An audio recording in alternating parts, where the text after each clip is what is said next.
What's up, everybody? You are listening to the Credentials Unscripted podcast. I am your host, Matt Sterenberg, and we've got another phenomenal episode for you today. We're speaking with Heather Adams again. This is actually part 2 here in episode 5. Episode 4, we talked with Heather about why students transfer and really the stigma around transfer. And really what we ended up getting to is why students don't transfer. She gave us some interesting pieces of data that basically when students enroll at a community college, 80% of them are thinking about transferring and getting their bachelor's degree.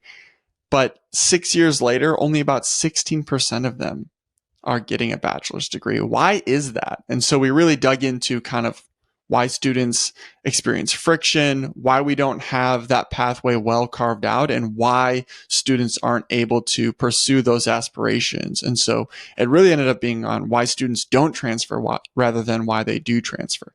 So in episode 5 here, we are going to touch on the transfer playbook, why institutions need to care about the transfer experience for students, and what you can do to be a transfer-friendly institution. So it's a phenomenal episode, and we know that transfer is a big component of enrollment for schools. There's a huge competition for students, and so if you can be a transfer-friendly institution, it's in your best interest, right? So Heather Adams, who's the Associate Director for Transfer Engagement at the Aspen Institute, joins us for part 2. If you haven't checked out episode 4, check that out now. But let's get to our conversation with Heather. Let's go. All right, Heather, this is part 2. In part 1, we talked about why do students transfer and really the why it's so important and sort of the problem statement. And we talked about there's a lot of students that are attending a community college that want to transfer to another institution, but don't end up doing it. So now let's pivot and let's think about how we can improve transfer. How can institutions start to think about improving the experience for transfer students? So it's a big topic. It's a big question. And we kind of talked about the articulation front a little bit and how that wasn't quite enough, right? It's not enough to just have these practices. So in your mind, what can institutions do? What examples do we have of institutions that are handling transfer students really well? Oh, I love this question. Okay, first, I want to start with a couple of like the premise of what sort of undergirds or underlines all of this. So for me, transfer is not just this simply about credits. And I think I might have mentioned that in our last conversation. It's not just about transferring from one institution to another. It's really about that kind of lifelong trajectory, right? Where, that journey, that educational journey that can take any different direction that it's going to for each individual. And so to me, there just seems to be this kind of thought that transfer is just about that one element, like transferring from one school to another. But I see it starting at high school or in the workforce and going through to like career or degree, doctorates and things like that after. So that's kind of like, to me personally, transfer is not simply that. Then it goes back to that valuing all forms of education, that one's not better than the other, that you're just pathways of success. And that they're kind of equally important to our livelihood and our nation's well-being. And then the third thing is that with transfer particularly, we like Band-Aids. We like incremental Band-Aids. We like nibbling around the edges, but this is not going to solve that aspiration versus reality problem that we saw in the data, right? It's improving the transfer experience is not going to be done by nibbling and by just doing like a little transfer program over here or an event over here. Improving transfer is a system and a culture change. So that's, and then fourth, I think, is it's not a handoff. So transfer is not about credit, but it's also not just about, okay, they're my students now, and then once they transfer, they're your students, and I just hand them off to you. It's about this shared responsibility for transfer and a shared responsibility for that trajectory and that success of the student. So I have those four premises that I start with, just so you know. Do you like those? I like them. Well, that brings up, and not to derail your four premises. Okay, Premise. I don't know. I actually don't know. As I was saying it, I realized I didn't know the the right grammatically correct way to say it. So yeah. Yeah. So that brought up that made me think of something. So we think of transfer as this transaction, right? So we think about it in terms of like the operational piece of, okay, I am transferring, right? How do we make that more seamless? We all would agree that that is important, right? How do we make it when a student intends to transfer? How do we make that better? How do we make the actual operation of sending your transcript, your credits, that whole process? We should make that better and more seamless. We should make the orientation, the welcoming, the stigma around, I am now enrolled as a transfer student. How can I make that better? But before that, we go back to the data you highlighted, right? 8 out of 10 students that go to a community college want to go. We know that want to go on to get a bachelor's. 31% do it. So it's not about the actual transaction at that point, because we have 5 of those 10 students that didn't even make that transfer transaction. So it's not about making just the processes and all the things around it. It's why didn't those 5 do what they said that they wanted to do initially? So then it's really not about, it's like pre-transfer, right? And it goes back to what you said about thinking of everybody as a transfer student. So then it gets back to the difficult thing, which is like pathways, thinking about pathways, academic advising. And that to me is the hardest thing, because there's such a human element to it. And those are the hardest challenges to overcome, right? Like, hey, we need to talk to students more. It's like, how do you track that? How do you even engage with that? So all that being said, go. Well, I think I now have a 5th / maybe 1B, because it aligns with sort of this idea that transfer is it's a lifelong trajectory of education versus a transaction. And I love your point, because nothing's just a transaction. I mean, think about customer service. Like, we all want to feel good about something, right? I'm not comparing higher ed to customer service, so we don't have to get into that controversial topic, but we all want to understand and feel good about an experience. And if you're just kind of manually doing a transaction like it's just about credits, that's not going to help the student. That isn't focusing on the student, as you pointed out so nicely. So I couldn't agree more. Transfer is not about transaction. It's really about that kind of relationship building, in that shared responsibility we have in lifting up that student to accomplish whatever goals they have. Okay, this is not an exhaustive list, and it's not in any particular order, but since you already said it and you foreshadowed, I'm going to have my first one, a way to improve the student experience, the transfer student experience, is talk to transfer students. Know who your transfer students are, know the nuances of your community, what's their experience, get their feedback.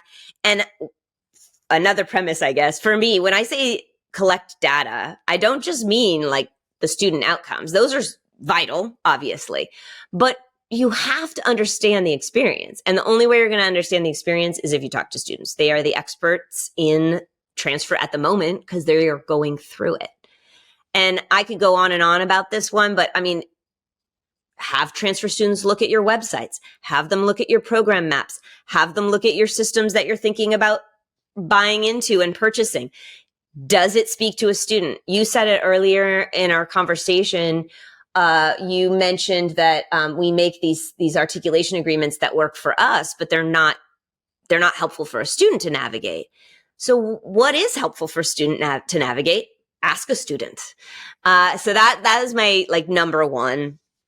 Number two, to your point, articulation agreements are not enough. They're legal documents. They are not living, breathing experiences of students, which is what's needed. So knock down silos, talk to your partners, build connections between sectors and industries and community. It's an ecosystem of transfer.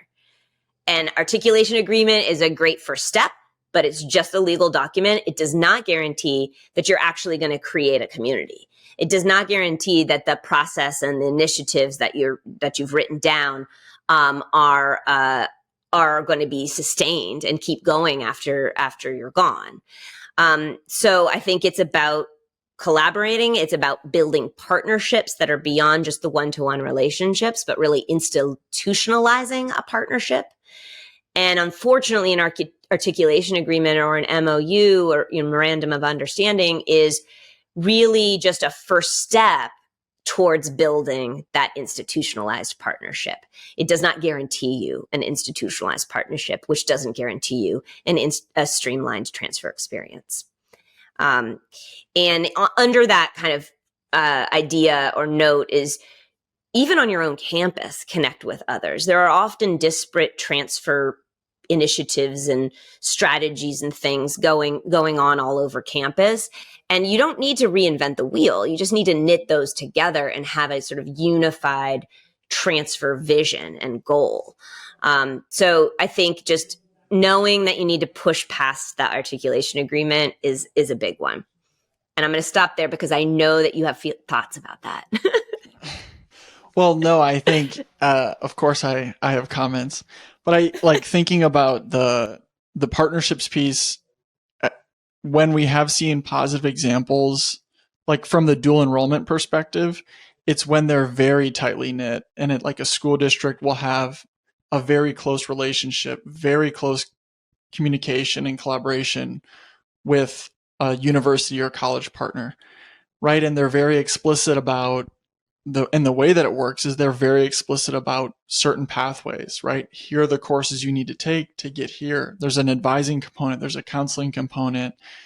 And I recently had a conversation with University of North Georgia, and they talked about how dual enrollment used to sit in admissions, but now it sits in advising because they want the student to have the wraparound feel, the wraparound services, and the feel of a college.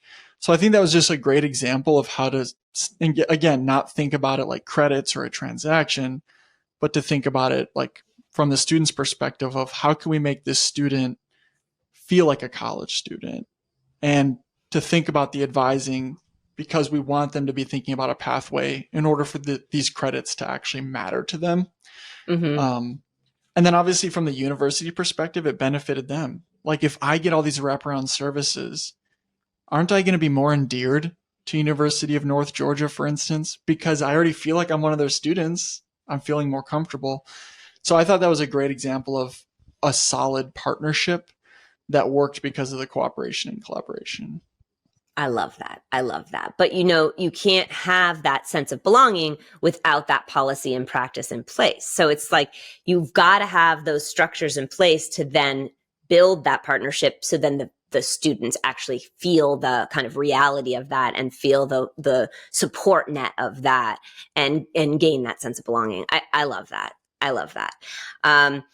Yeah. And I should also say this is a good point. This is a good place to talk a little bit about Aspen's research and work, because most of these that I'm talking about are sort of what I've learned over my years of working with transfer students and running centers and doing research. And at Aspen, there's the Transfer Playbook. That's a really pinnacle publication. We're actually working on the second edition right now through an equity lens. And I would say we'll see what we add to the second edition, but the three pillars really of kind of proved data-based, evidence-based best practice is having the strong advising, having the strong pathways, and then prioritizing transfer. All three things you just noted that North Georgia, is that the school you were talking to, did in order to create that. That doesn't happen magically. That happens with specific strategy and prioritization, focus on advising early and often and focusing on clear pathways that, actually give students what they promise to give. So just kind of throwing that in there for if people want any kind of sort of evidence-based database, if your brain works that way, check out the Transfer Playbook, because I think that can give you some solid structures to start with that then can help you develop the inclusive culture that you were talking about. Okay, number 3, don't blame students. So we need to welcome students sort of on our schedule, on their schedule, not our schedule. So my friend John Fink from the CCRC, the Community College Research Center, he always says, don't ask if the student is ready for us, but if the institution is ready for the student. So, we shouldn't ask, are students transfer ready? We should ask, is our college ready for transfers? And I'll give you a link to a great article that he wrote about this, but I love that.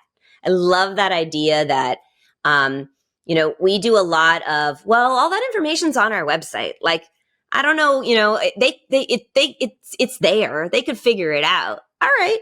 And it probably is. However, something's not getting through, right? So even if it is there, even if you feel like you've done everything over the sun to get the information out, there's a disconnect.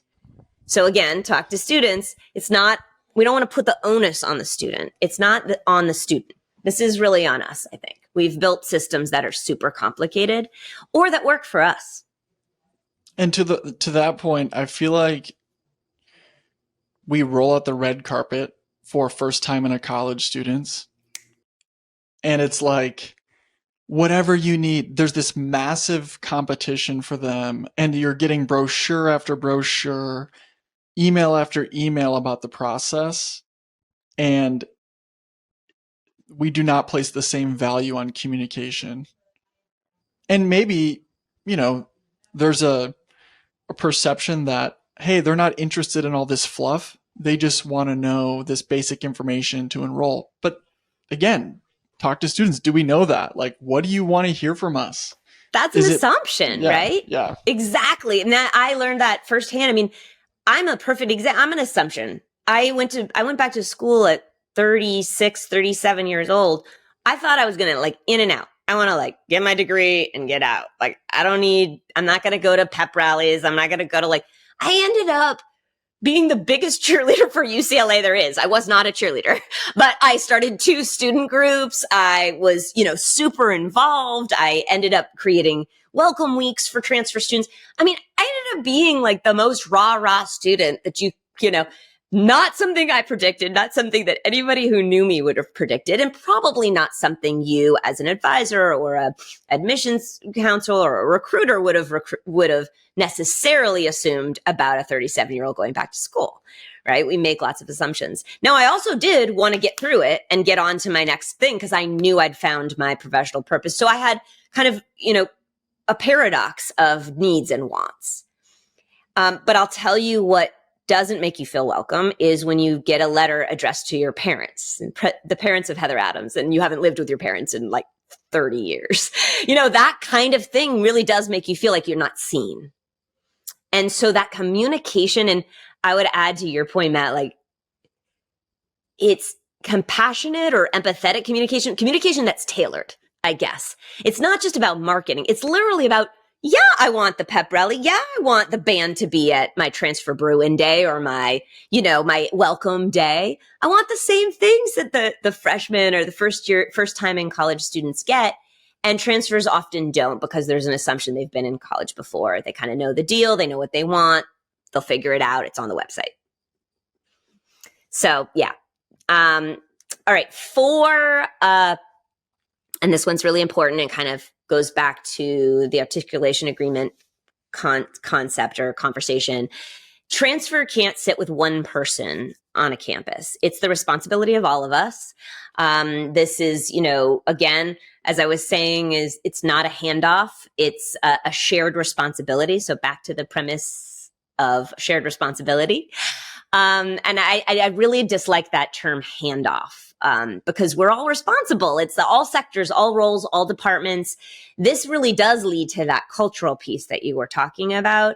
And honestly, as a person who had transfer in their title, I felt it, there was no way I was going to solve the problem for 703,064 transfer students at UCLA. Like, that wasn't going to happen. They were all over the place. I wasn't going to reach 7,000 students. But because I had transfer in my title, it was like, oh, well, Heather will know the answer, or Heather, just send it there, versus, hey, I'm in, I'm making things up, but I'm in, Career Center, or I'm in the financial aid, and I don't know the answer to this transfer question. Like, maybe I should, if I'm getting this question a lot from transfers about financial aid or about career prep and about career development. And so one of the things that I did is created this community called Transfer Nation.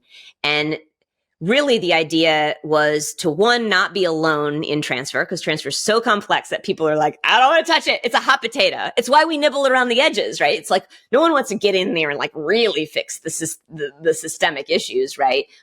Because they're hard and you can't do it alone. But once we have someone with transfer in their title, it's like, oh, they'll deal with the transfer. And this goes to your premise of like, do we even need the word transfer anymore? We do, because we're not there yet.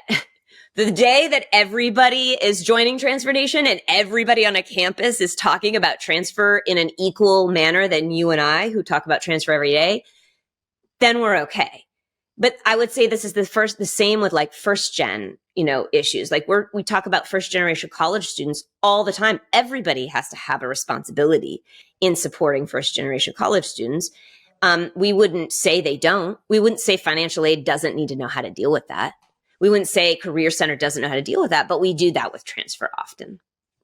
So I'm listening to this, and I'm in higher ed, and yes. I'm just predicting what my response will be. Let's start an advisory committee. Let's start an advisory committee on transfer.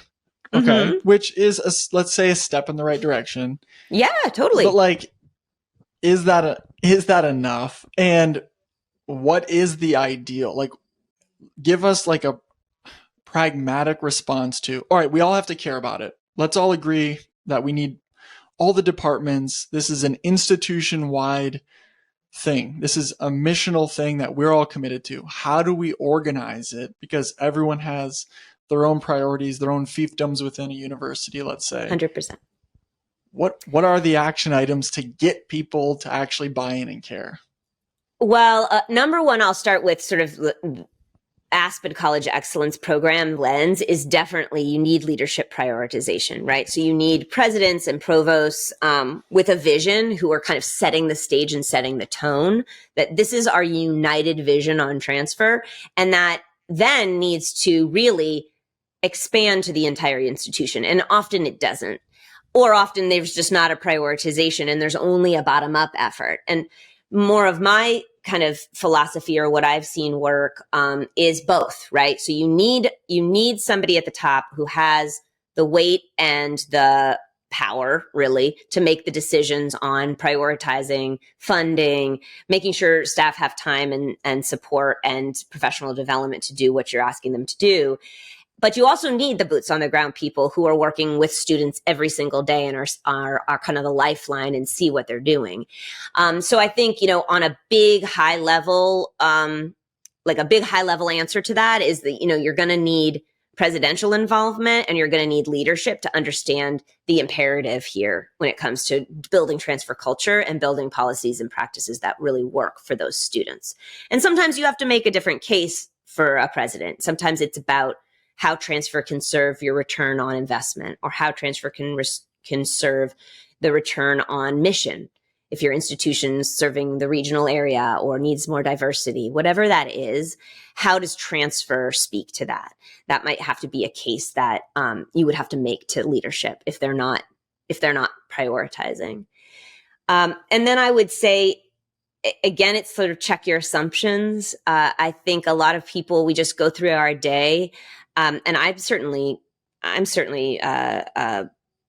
culprit of this, is you just sort of go through your day of like, this is what a student is, this is what they need. And, it's kind of a little bit repetitive. And instead of taking a moment to look at the individual, and I don't think you have to be a transfer to know how to really talk and serve transfers well or advise transfers. You just literally have to ask the questions. Like, you have to know if they're a transfer. You have to understand what that experience was for them. So again, it just comes back to talking and listening to students about what's happening right now, rather than assuming you are giving the correct information immediately just because it's what you've always done.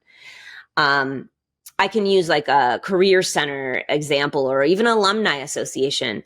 When sometimes alumni associations are like, oh yeah, everybody's an alumni. They're all whatevers, whatever your mascot is. Where did you go to school? Calvin University. What was your mascot? The Knights. The Knights, right? So you're a Knight. Once you graduate from Calvin, you're a Knight. Yeah, awesome. Well, are you, do you have a tag for your transfer alumni? Because are your transfer alumni just as, kind of engaged and loyal and into, felt a sense of belonging as students who came in right from high school and spent more years there? Are you making an assumption that transfers do or don't want to be identified and connect with people with shared experiences? I mean, it's a conversation. It's not an easy answer, but it's something to talk about. It's something that like a transfer coordinator or director can go to alumni and say, hey, have you ever thought of, an affinity group for transfers, especially if you have a high volume of transfers? And alumni affairs is probably going to be like, we never really thought of that. But I bet they have a first gen alumni group, or like, other affinity groups, whether that's by race and ethnicity or interest. They probably have some really significant affinity groups. I bet transfer is not there yet. But why not? And it doesn't necessarily need to be at every institution if you don't have a huge community of transfers, or there's not a need for it or a demand for it from students. But even just having that conversation, I don't want to put words in our alumni association colleagues' mouths, but I don't know if they're thinking about transfer, right? But just thinking about it and asking the question, I think, is what we can all do in any role you're in, even if you don't have a president who's necessarily setting the stage for a unified vision for transfer. Yeah, and I think the alumni are the best people to talk to, right? So if you talk to someone who is a transfer student but has never been a transfer student before, be like, what do you want to be part of your experience? They're like, I don't necessarily know. But if you talk to the alumni and said, hey, what did we get right and what did we get wrong? That'll tell you a lot because they've gone through the experience once before. Exactly. And yeah, or, and you can use a gazillion other examples. Most of the resources and departments on campus think of themselves as for all students, but does a transfer know the career centers for them? Do they walk through the door frame? And if they don't, why not? And is the career center asking that question? Is it our advisors? If you have a unit, if you don't have transfer specific advisors, are you surveying your students to see what the difference experience and different questions coming from transfers versus full-time, first-time and college students? What's the difference, and what's their experience like? And if you are not, keeping track of that and tagging who your transfers are, kind of tracking those common questions, then there's got to be gaps. There has to be gaps, but you only know if you're asking the question and if you're really kind of focused on it and prioritizing it. I know there's a million things to prioritize. Like I believe me, no one at an institution is doing just one thing. Generally, people who are doing transfer work are also doing a gazillion other things. But I do also know from experience that it's not that hard just to ask the question, just to say, so what's your experience been? Or just to go, let's look at the data here by transfer versus by full-time and college students and see what the difference is. Maybe there's no difference. Maybe you're doing an awesome job. That's cool. You have transfer inclusive culture, right? but possibly you can learn something as well. And that's really just like a first step at doing that, that kind of it's everybody's responsibility thing. So the other thing, and this kind of it segues a little bit from transfers everybody's responsibility, is transfer goes beyond an enrollment strategy.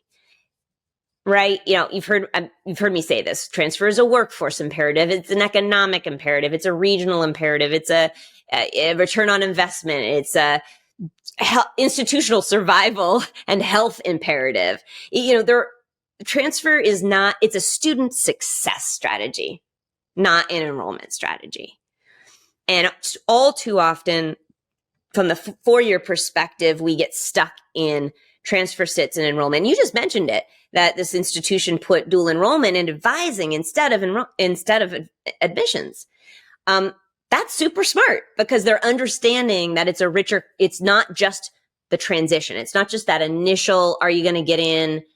What's your application look like? How are we recruiting you? And then we hand them off to whomever. It's about, are we doing that in an inclusive way? And then are we also sharing that information with the campus and other departments who are then equally responsible for the student's success? I do think the enrollment piece is interesting because that is a nice gateway to get institutions to care about it because they're all struggling for enrollments. So it is a good way, to your point, to like fold it into this is why you need to care about it. But it shouldn't just be about that. So it's a good way, it's a gateway to like get institutions to perk their ears up. But Absolutely. To your point, it's necessary but not sufficient. Exactly. And all too many times it sits in admissions and it doesn't ever, really infiltrate itself into the rest of infiltrate transfer culture into the rest of the institution. I just think that, again, transfer is not about transferring from one institution to another. So it's not just that moment in time. What about the rest of their time?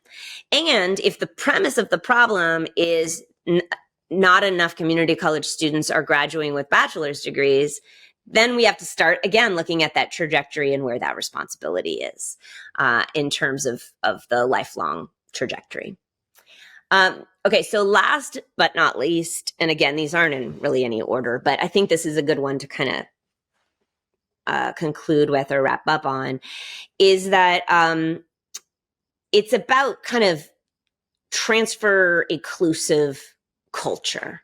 Whether you're at a community college and you're creating kind of a transfer promoting culture, and everybody here can transfer, is capable of transferring, has a route to do it, and it's easy to navigate, and here's how.